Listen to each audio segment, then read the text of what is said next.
If Christianity is true, what does it look like when it can't save you from the thing that's killing your neighbours? 1866, London docks, cholera. When people talk about Victorian ritualism, they usually start in the wrong place. Perhaps they start in villages and not the cities. They start with lace, candles, vestments, court cases, parish arguments that feel safely distant by now. But ritualism wasn't born in sanctuaries. It was forged where theology had no time to be impressive. In docks, in slums, in tenements, in wards that smelled of disinfectant, vomit, and fear. And in one particular parish, just after a beautiful church for the poor had been consecrated, cholera arrived. Not as a symbol, not as a sermon illustration, but as collapse, as cramps, and as death that came too quickly for explanations to keep up. So here's the question that this episode is really about. What does Christianity look like when it cannot fix the problem? Not when it can argue, not when it can explain, not when it can win, but when the only faithful thing left is to stay. Because Charles Lowder didn't stop cholera. He doesn't decode it. He doesn't turn it into a neat moral. He moves between wards. The sisters sit through the night. Sanitation becomes a form of ministry, and the Eucharist becomes provision. What emerges is a theology that didn't win, but remained. This is the story of Charles Lowder, of the London docks, of the cholera epidemic of 1866, and the theology of staying. Charles Lowder arrived in the East End in 1856, and that date matters because nothing in this story is accidental. He doesn't arrive during a crisis. He doesn't arrive to respond to an emergency. He arrives to build and to organize, to establish a parish and to create a rhythm where no rhythm existed. There were to be daily offices, catechesis, visitation, discipline, and presence. And eventually, years after hostility, suspicion, violence, mockery, and financial strain, St. Peter's London docks is consecrated. And that consecration matters too. It matters for the people there. It represents something rare. It represents stability, continuity, an ordinary parish life. A moment where planning becomes possible again, and then almost immediately, cholera returns, not gradually, not politely. And Charles Lowder writing about this is written after the fact, and that matters because this is not eyewitness panic. It's not immediate reporting. It's a memory shaped by the survival. Lowder writes knowing who lived and who did not, knowing which children returned to the seaside and which did not leave their beds. And from the very first passage, something is clear. This is not a heroic narrative. It is a record of being overtaken.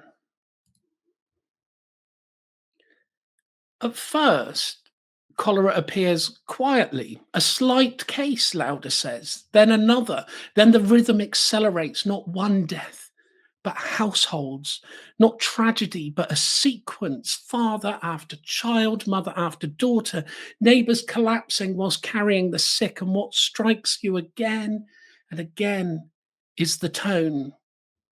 This is no melodrama, as bed after bed, ward after ward, staircases, hospital certificates, bodies carried down narrow passageways. This is not Victorian piety at its most florid. This is a clerical realism. And already ritualism begins to show its real shape because nothing here is about control. Lowder at no point masters the situation. He doesn't interpret it successfully. He does not prevent death.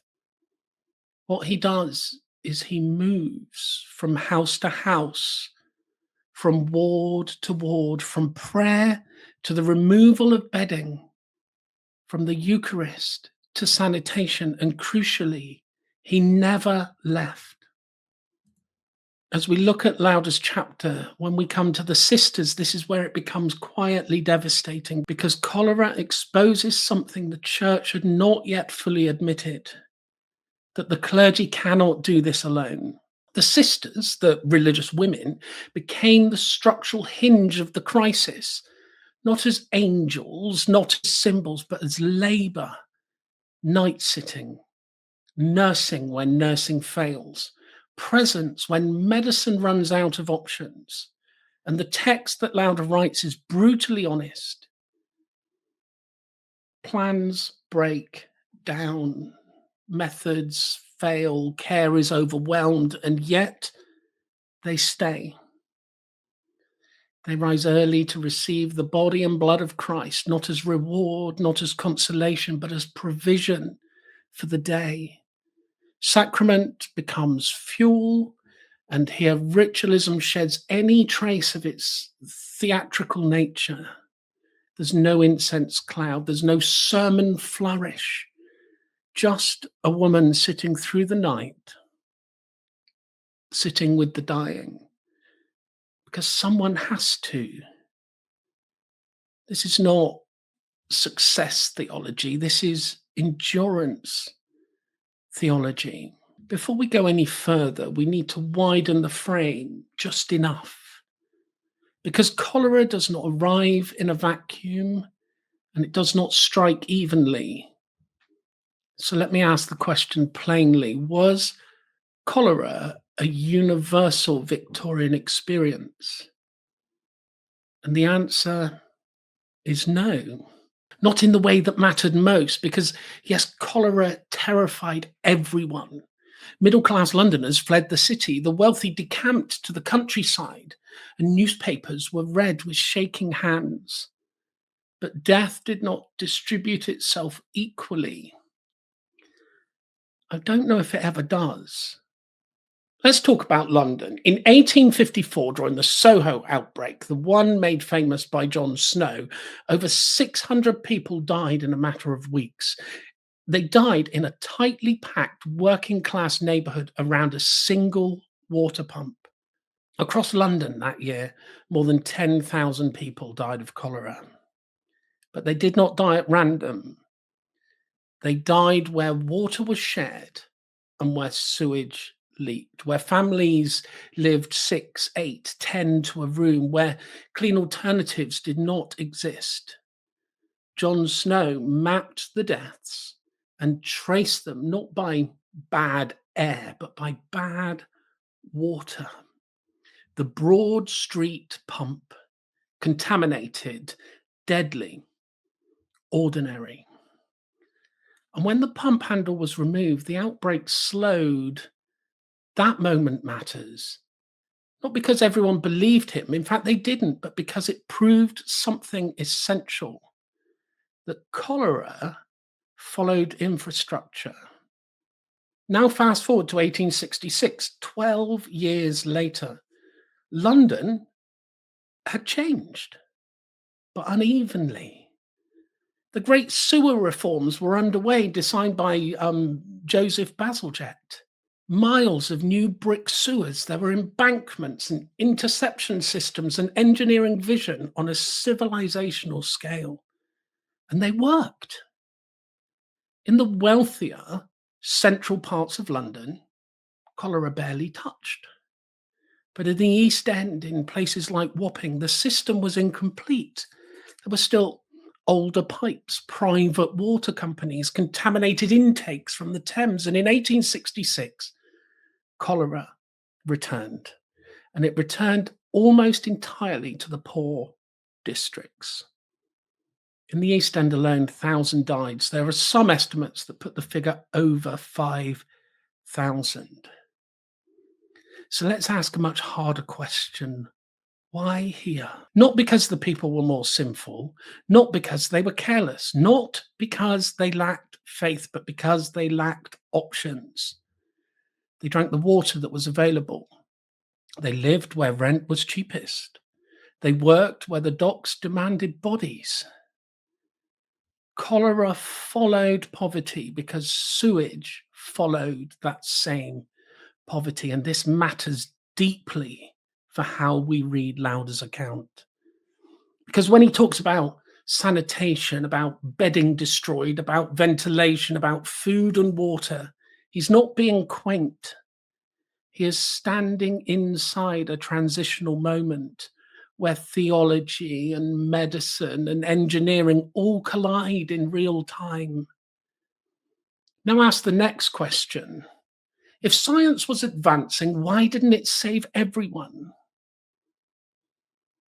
Maybe because knowledge does not automatically become justice. Bazalgette's sewers were revolutionary, but they arrived first where power lived. Snow's insights were correct, but infrastructure takes money and time and political will. And while London debated, people in the docks kept dying. And this is where it matters that we don't treat 1866 as a closed chapter.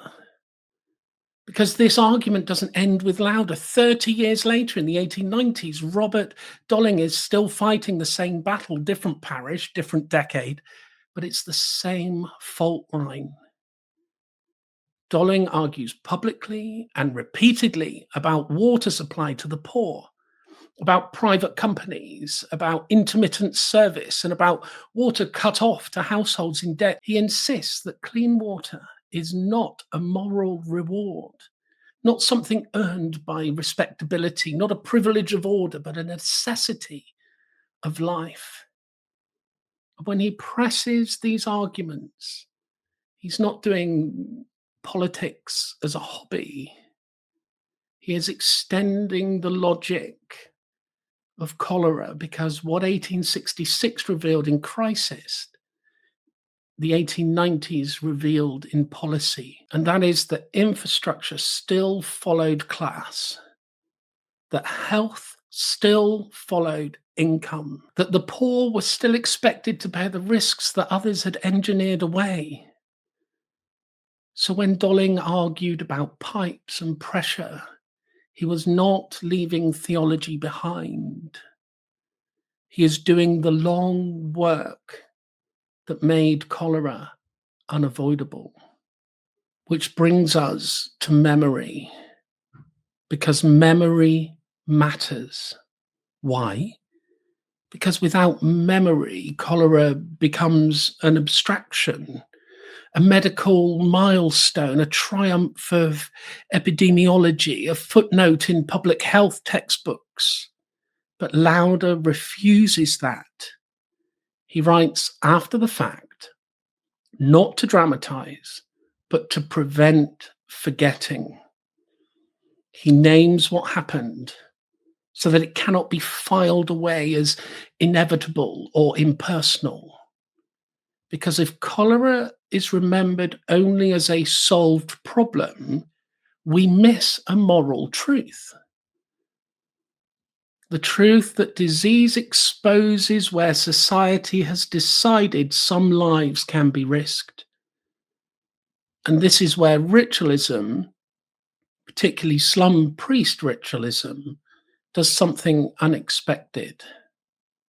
It doesn't compete with science. It doesn't deny engineering. It does something quieter. It insists that presence matters even when explanation is incomplete, that bodies matter before political, economic, and medical systems catch up, that the church cannot wait until the pipes are finished to begin loving its neighbors.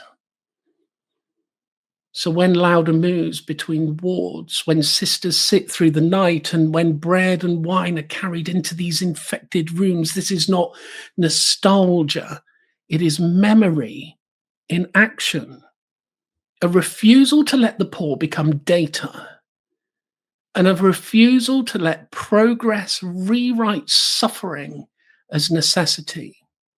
And this is why this chapter, which is in both 10 years and 21 years of Lowder's St. George's mission, exists and matters, not to win arguments, not to prove theories, but to remember what it cost to survive long enough for the sewers to be built. Now, with that little aside in view, we can return to medicine. One of the most uncomfortable sections for modern readers comes when Lowder turns to medicine, not because he rejects it, he actually doesn't, but because he learns painfully that certainty can kill. He names the treatments that dominates the wards at the start of the epidemic: the brandy, the wine, the strong stimulants. They are not fringe remedies. They were standard practice, and at first they seem to work because a patient revives, a pulse returns, and consciousness flickers, and then collapse. Lowder records this without anger, without mockery, and also without triumph. He simply observes that strong stimulants often worsen the condition they were meant to save. He says they congest the brain, they exhaust an already failing body, and they give the illustration and the illusion of recovery while accelerating the end. The same pattern appears with feeding. Nourishment matters, of course it does, but forcing food into a body whose digestion is failing becomes, in his words, a great mistake. It was not cruelty intended, it was cruelty disguised as care. And so Lowder learns something profoundly unfashionable in an age of confident progress. He learns restraint. Small quantities, careful watching, minimal force, not because he knows better, but because he's seen what happens when intervention outruns understanding. And then quietly, almost reluctantly, he records something that will unsettle readers ever since. He records homeopathic cases, not as a system, nor a manifesto, and not as an attack on medical men, but as testimony. He describes patients in violent agony with cramps and contorting bodies, with collapse expected and death assumed. And he notes that in some cases, when ordinary treatment had failed, homeopathic remedies coincided with recovery. The tone matters here because there is no victory lap, no triumph over science, no claim of certainty, just this. This is what I saw when everything else had stopped working. Lowder does not endorse a theory, he records an experience, and then crucially, in the text, he moves on. Because what matters more than remedies is what stops cholera spreading. Sanitation, ventilation, cleanliness. Infected bedding destroyed, clothing removed, rooms aired, drains addressed, refuse cleared. Lowder is explicit. This is not strictly spiritual work, he says. And then he does it anyway. Because when bodies are dying, refusing to care for bodies becomes a theological decision. Ritualism here does not retreat into symbol, it expands into logistics. It goes from Eucharist to disinfectant, from prayer to public health. It does this seamlessly, not because one replaces the other, but because faith that refuses to touch the material world is no faith at all in a plague. This is not medicine mastered by theology, nor theology surrendered to medicine. It is humility, care learning its limits, and continuing anyway. By this point in Lowder's writing, something subtle but decisive has happened. Lowder stops describing events and he starts describing what survived them. And this is another place where the modern reader can grow uneasy because, yes, cholera is described as judgment. We shouldn't dodge that. This is, of course, Victorian Christianity, and biblical language matters, and providence was not a metaphor. But notice what isn't happening. There is no claim that the victims deserved this. There's no ranking of sins. There's no explanation of why one household fell and another was spared. There's no attempt to turn the plague into a sermon illustration. What emerges instead is restraint. Lowder does not explain cholera. He does not decode it, and he does not claim to understand it. But he prays carefully, praying that suffering may not be wasted, that seriousness may deepen, that repentance may be real rather than performative, and that mercy may be remembered rather than presumed. This isn't theodicy, it is submission. And that's important because ritualism is often accused, sometimes unfairly and sometimes lazily, of loving certainty, of loving control, of loving symbolism more than reality. But here, theology does not expand, it contracts, and language shrinks, and ambition dies, and explanations fall silent. And what remains is a single understated sentence, easy to miss, devastating when noticed.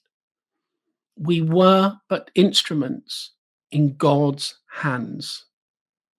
Not heroes, not interpreters, not managers of meaning, just instruments. That line never solved cholera, but it limited and limits the priest and the person. And that, to me, is the real theological move, because faith here is not confidence, it is consent. It's consent to stay present without mastery, without explanation, without emotional payoff. And this is where Lowder's account quietly joins a wider ritualist tradition. If you read other slum priest narratives of the 19th century in Portsmouth and Holborn and Bermondsey and Wapping, you find the same pattern. Not theology as victory, not revival statistics, not an emotional climax, but attention to individuals and details, and prayer that continues because stopping would be worse. Ministry was measured not by success, but by a refusal to leave. Perhaps this is why Dolling gets criticized for when he and how he leaves his Lamport mission, because what we see in Lowder is ritualism under pressure, and it doesn't glitter and shine and be all glitzy. This is no Mormon Americanism, but it endures. And then we reach the aftermath and the ending of this writing, which finds itself in the appendix of his 21 years, where he reproduces what he wrote in the 10 years. The ending of the appendix matters more than the crisis itself, I think, because this is where we find out what the experience produced. And what it produced wasn't revival or triumph or confidence, but it was habits. Because children are sent to the sea, not for a romantic reason, but for lungs and for air and for quiet. We learn that convalescence is slow and it's almost domestic, and we hear reading aloud and games and prayer before supper, and joy returns slowly and carefully. not forgetting, not denying, but life resumed, altered. And then comes the final crucial turning point, the institutional memory, because hospitals are strengthened, sisters are defended, funded, and organized, and endowments are discussed because cholera taught them something brutal. Heroism is not enough. If the church only shows up during a catastrophe, it has not learned its lesson. And slum-priest ritualism's quiet claim emerges here, not in lace or incense, but in its staying power. Staying when newspapers and the press leave, staying when donors are too tired to keep giving money, staying when crisis becomes boring. And this is why the appendix by Lowder matters, because afterwards we can see what held. It wasn't emotion, it wasn't adrenaline, but it was this structure, theological structure of daily prayer, sacrament as nourishment, women's ministry treated as essential rather than this ornamental bonus, care that could continue when courage ran out. This isn't romantic, it's costly. And it is why Lowder became father to the people of the London docks, not because he explained their suffering, but because he remained and did not leave. And this is where, unexpectedly, this episode touches on something else I've talked about on this channel. Because if you've watched the Seventh Angel episode, Lament for the Weary, you'll recognize the same theology. Not victory or certainty or an emotional resolution, but prayer that continues. Because stopping praying would be worse. Lowder doesn't explain cholera. He refuses to leave it. And that, I think, is slum-priest ritualism at its most honest.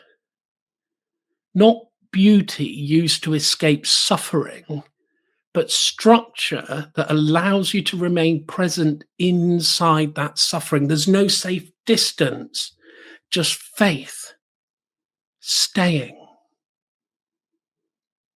I'm Matthew, and this is Empire of the Sun. Please like this video and subscribe to the channel. God bless.